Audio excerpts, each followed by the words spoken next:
Greetings everyone, Assalamu alaikum. I'm Mustafa Kashif and welcome to part 1 of the Masonic Creed. This Masonic Creed that I will read for you tonight is supposed to be a text written by John D. Rockefeller.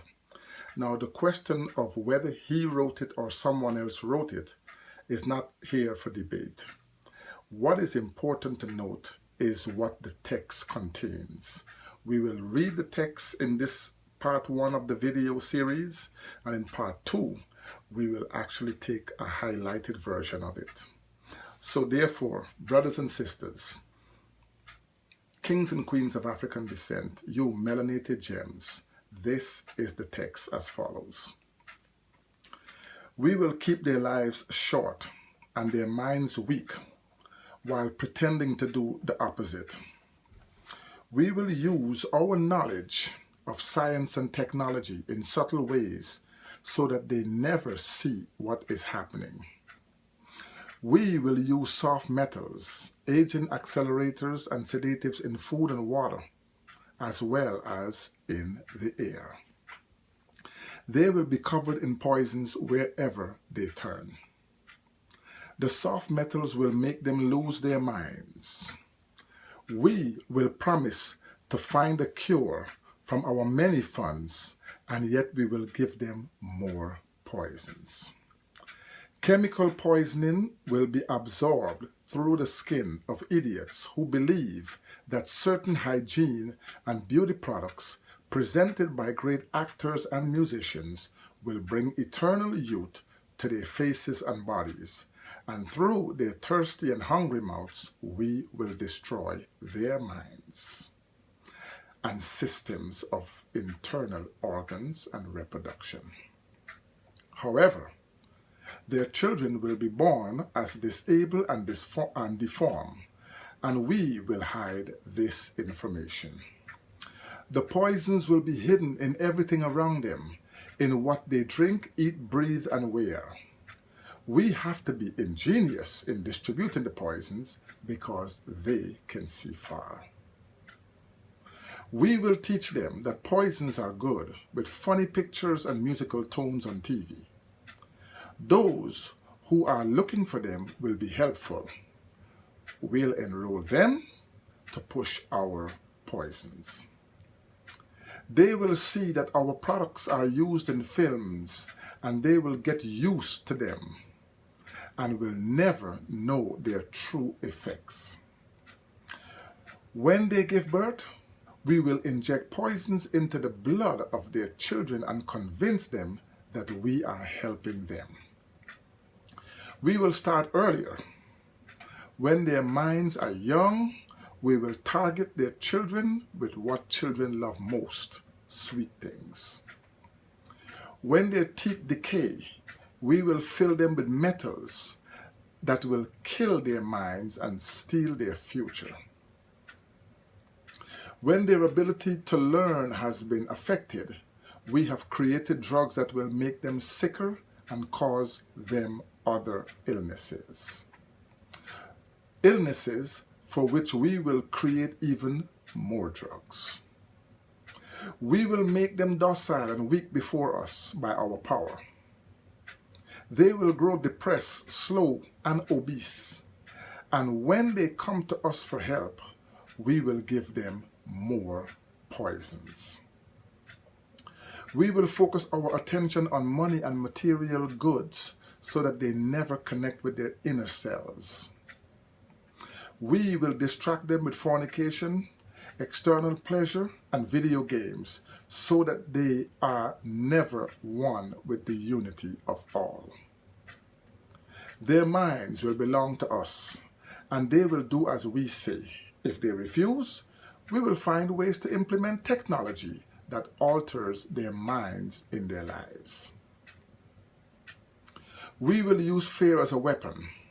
We will establish their governments and we will establish oppositions within them. We will own both sides. We will always hide our goals, but we will continue our plan.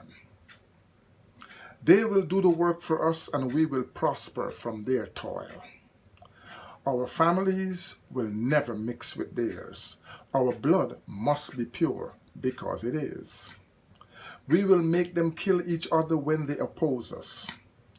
We will keep them separate from unity through dogma and religion. We will control all aspects of their lives and tell them what to think and how.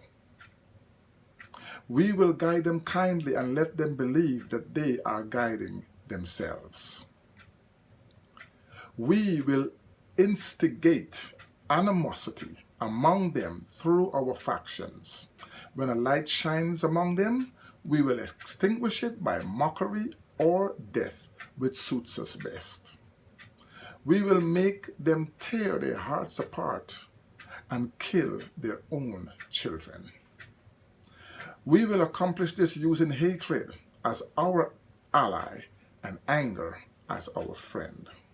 Hatred will completely blind them, and they will never see that in their conflicts, we will be their leaders.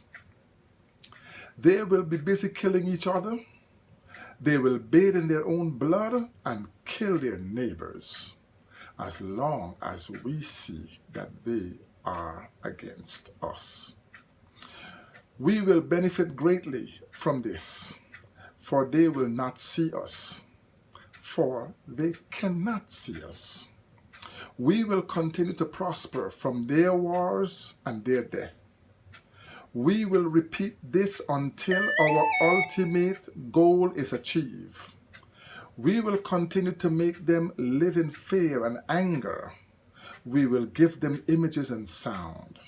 We will use all the tools we have to achieve this. The tools will be provided by their work. We will make them hate themselves and their neighbors. We will always hide the divine truth from them, that they are all one. That he must never know. They must never know that color is an illusion, that they must always believe that they are not equal. Drop by drop, we will advance our goals. We will take over their lands, resources, and wealth to exercise control over them. We will trick them. We will trick them into accepting laws that will steal the little freedom they have. We will set up monetary system that will shut them down forever, keeping them and their children in debt. When we band them together, we will accuse them of murder and present a different story to the world because we will own all the media. We will use the media to control the flow of information and their feelings in our favor. When they rise up against us, we will crush them like insects because they are less than that. And finally, they will be helpless to do anything about it. Brothers and sisters, kings and queens of African descent, you melanated gems of the world, that was the Masonic Creed, supposedly written by John D. Rockefeller. Thanks for listening. We will dissect this very Masonic Creed in part 2. Good night. Assalamu alaikum.